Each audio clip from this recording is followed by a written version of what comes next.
Welcome again to फिल्मी गुरु। Film की शुरुआत में ही स्क्रीन पर बर्फीली झील दिखती है, हवा की आवाज चल रही है। कहानी शुरू होती है एक साधारण आदमी जैक से, जो ठंड में बैठकर अपनी रोज की तरह मछली पकड़ रहा था। दिन वैसे ही बीत रहा था, लेकिन फिर उसकी नजर दूर कुछ अजीब पर पड़ी। बर्फ की सफेद सतह पर सोने जैसी चमक तैर रही थी। जैक पहले समझ नहीं पाया कि ये क्या है, लेकिन उसके कदम खुद ब खुद उस तरफ बढ़ने लगे। जैसे उसने औजार उठाया और बर्फ तोड़ना शुरू कर दिया। कुछ ही मिनट में एक पत्थर जैसी सख्त, पूरी तरह जमी हुई लाश बाहर आ गई। जैक को लगा कि उसकी किस्मत बस इतनी ही थी, लेकिन जैसे ही वो अंगूठी उतारकर वापस जाने लगा, उसकी नजर कुछ और पर अटक गई।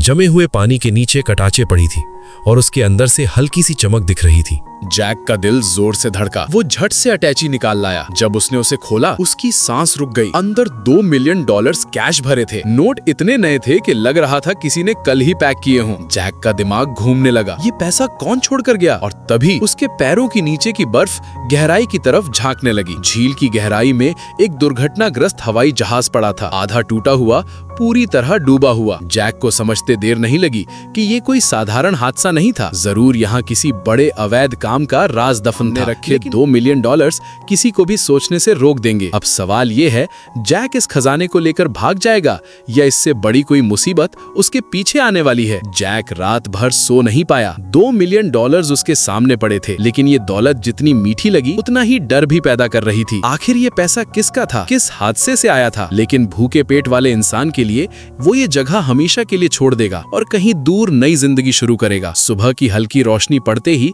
उसने सूटकेस को बैग में छुपाया और बर्फीले रास्ते पर दबे पांव आगे बढ़ने लगा। वो हर कदम पर पीछे झांकता जा रहा था, जैसे उसे किसी के आने का अंदेशा हो। और डर सही था। कैंप से बस कुछ कदम दूर जाने पर उसकी जोरदार टक्कर किसी से हो गई। बैग हाथ से छूटते छूटते बचा। सामने एक महिला पुलिस ऑफिसर खड़ी थी। नाम था सारा।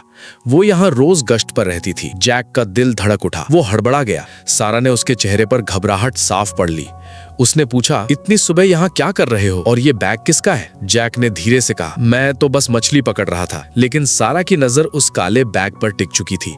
उसने देखा कि जैक उसे छुपाने की कोशिश कर रहा है। उसे झटका लगा कि शायद ये आदमी कोई छोटा मोटा चोर नहीं, बल्कि किसी बड़े अपराध में शामिल है। सारा ने बिना देर किए कहा, तुम मेरे साथ चलो, पुलिस स्टेशन में बात करेंगे। जैक के सीने में हलचल सी दौड़ गई।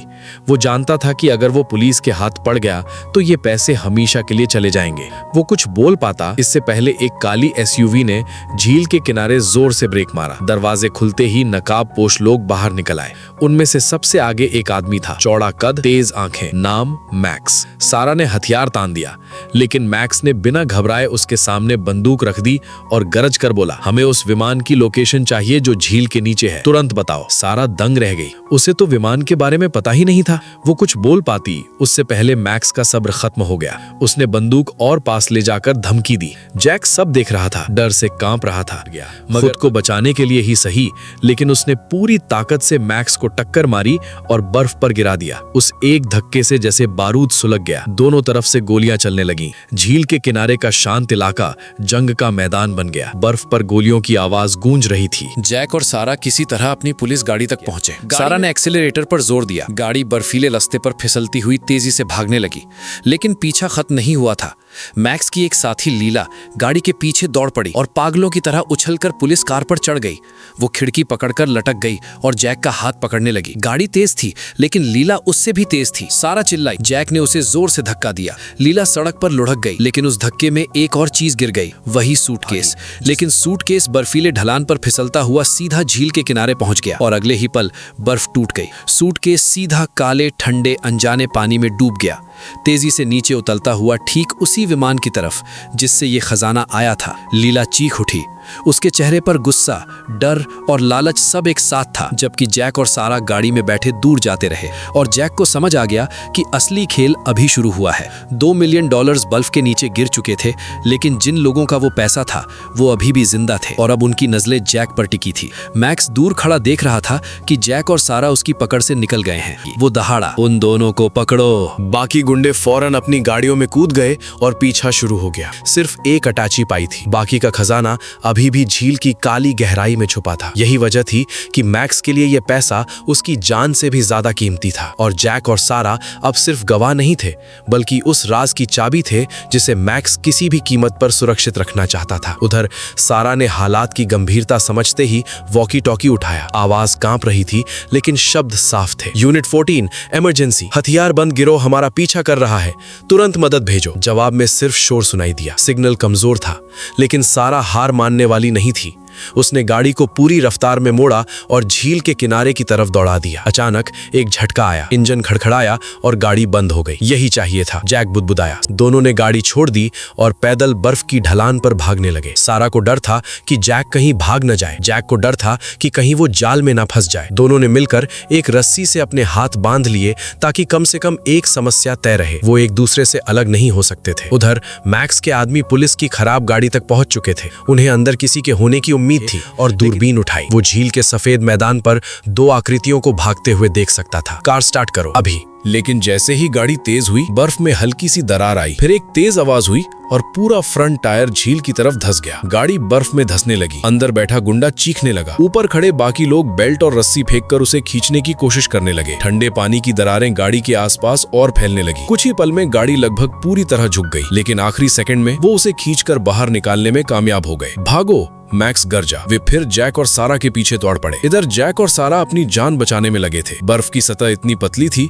कि हर कदम मौत का जोखिम था। पैर रखने से पहले उन्हें कान लगाकर बर्फ की आवाज सुननी पड़ रही थी। लेकिन खतरा सिर्फ बर्फ में नहीं था। दूर से मोटरसाइकिल की चीखती आवाज आई। एक गुंडा बाइक पर उनकी तरफ बढ़ रहा था। उसकी रफ्तार इतनी ज्यादा थी कि बर्फ पीछे धूल की तरह उड़ रही थी। सारा हड़बड़ा गई, लेकिन तभी जैक ने कहा, मेरे कैंप में कुछ है, शायद काम आ जाए। दोनों भागते हुए उसके छोटे से कैंप तक पहुंचे। अंदर ज्यादा कुछ नहीं था, बस एक पुराना धनुष, कुछ तीर और बड़े जानवरों को पकड़ने वाले जाल। सारा ने पूछा, ये काम आएगा? जैक ने जवाब दिया, आज तो जरूर आएगा। उन्होंने तेजी से जाल को रास्ते में फैला दिया। मोटरसाइकिल वाला गुंडा करीब पहुंच चुका था। उसके चेहरे पर घमंड साफ झलक रहा था। उसे लगता था कि ये दोनों उसके सामने कुछ नहीं कर पाएंगे। अगले ही पल टायर जाल पर चढ़ा। बाइक एक झटके से उलट गई और गुंडा जमीन पर जा गिरा। वो गुस्से से तिलमिला गया। बंदूक उठाने ही वाला था कि जैक ने बिना सोचे धनुष तान लिया और तीर चला दिया। तीर सीधा उसके सर से टकराया। गुंडा चीख उठा और आगे झुक गया, लेकिन वो रुका नहीं। उसने जैक पर झपट्टा मारा। दोनों जमीन पर लुढ़क गए। बर्फ उड़ने लगी। धक्का, मुक्का, लात, दोनों एक दूसरे को पछाड़ने की कोशिश करते रहे। जैक ने धनुष को हथियार की तरह इस्तेमाल किया और गुंडे के कंधे पर जोर से मारा। गुंडे जवाब में जैक का गला पकड़ने लगा। लड़ाई बर्फ के ऊपर मौत की सतह पर हो रही थी और जैक उठने ही वाला था कि उसके नीचे की बर्फ अचानक दरक गई। एक तेज आवाज हुई और जैक बर्फीली झील में समा गया। पानी चाकू की तरह उसके शरीर को काट रहा था। ऊपर से गोलियों की बरसात शुरू हो गई। गुंडा बिना सोचे समझे पानी में फायर करता गया, लेकिन जैक ने झील के अंदर अपनी आखिरी चाल खेली। वो तैरते हुए एक तरफ गया, फिर चुपचाप नीचे से घूमकर दूसरी तरफ निकल आया। जब गुंडा पानी की सतह पर झांककर उसे ढूंढ रहा था, जैक अचानक पीछे से उस पर झपट पड़ा। दोनों बर्फ पर लुढ़क गए। गुंडा फिर से बंदूक पकड़ने वाला था कि उसी पल ऊपर से एक मोटा जाल उसके सर पर जोर से गिरा। सारा ने दूर खड़े होकर सही निशाना लगाया था। जैक की जान बच गई। गुंडा बुरी तरह खून खो चुका था।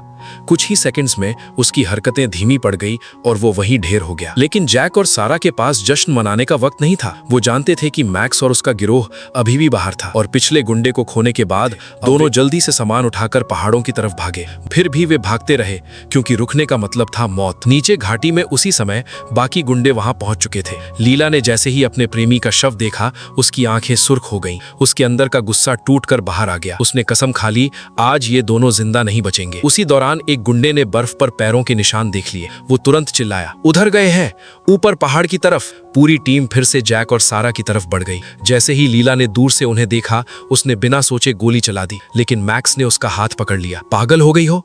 वो अकेला आदमी है जिसे उस विमान की सही लोकेशन पता है। अगर वो मर गया तो सारे सूटकेस हमेशा के लिए खत्म। लीला ने दांत पीसकर बंदूक नीचे कर दी। अब प्लान साफ था, जैक को जिंदा पकड़ना है। उधर जैक और सारा को भी अंदाजा था कि पैरों के निशान उन्हें पकड़वा देंगे, इसलिए वे पास की बर्फीली नदी में उतर गए ताकि निशान मिट जाएं। लेकिन ठंड इतनी ज्यादा थी कि कुछ मिनट में उनके पैर सुन्न हो गए। सांसें बर्फ के धुएं की तरह निकल रही थीं। वहां ज्यादा देर रुकना जानलेवा था। मजबूरन में फिर किनारे पर चढ़ाए। सारा ने घबराकर कहा, यह तरीका नहीं चलेगा। दोनों पहाड़ की चढ़ाई चढ़ते हुए उस जगह की तरफ निकल पड़े जहां अगले बड़े टकराव का इंतजार था।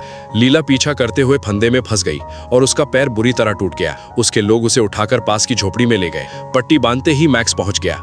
अपने आदमियों की गलती से वो भड़क गया और गुस्से में एक आदमी को वहीं मार डाला। उसने साफ कह दिया कि सुबह होते ही जैक और सारा दोनों खत्म कर दिए जाएंगे। इधर जैक और सारा ने रात एक गुफा में छिपकर गुजारी। सुबह भटकते हुए वे एक गांव पहुंचे। सारा ने अपने एक साथी रॉबर्ट को पुलिस स्टेशन बुलाया, पर उसे शक हुआ क्योंकि उसने कभी उसे विमान के बारे में बताया ही नहीं था। बात खुलने पर रॉबर्ट ने मान लिया कि मैक्स पहले ही उसे खरीद चुका है। सारा ने उसकी बात मानने से इनकार किया तो रॉबर्ट ने पिस्तौल दिखाकर दोनों को पुलिस जीप में बिठा दिया। जैक को समझ आ गया कि लालच ने रॉबर्ट को अंधा कर दिया है।